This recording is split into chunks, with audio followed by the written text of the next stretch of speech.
अस्सलाम वालेकुम दोस्तों, मेरा नाम मोहम्मद अख्तर है और मेरे चैनल का नाम तलहा चांद है।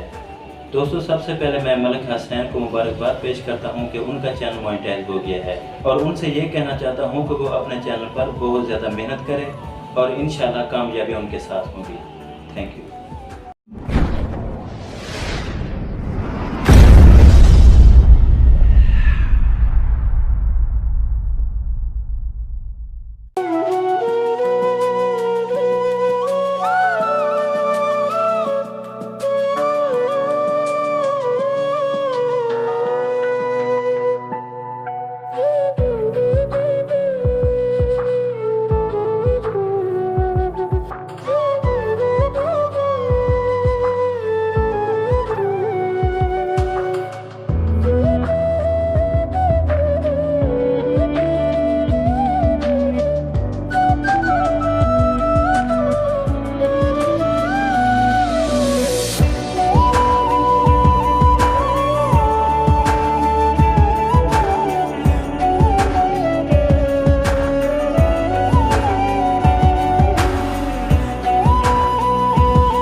दोस्तों, अगर आपको ये वीडियो अच्छी लगी है तो वीडियो को लाइक करें और चैनल को जरूर सब्सक्राइब करें। तब तक मिलते हैं एक नई वीडियो के साथ। अल्लाह।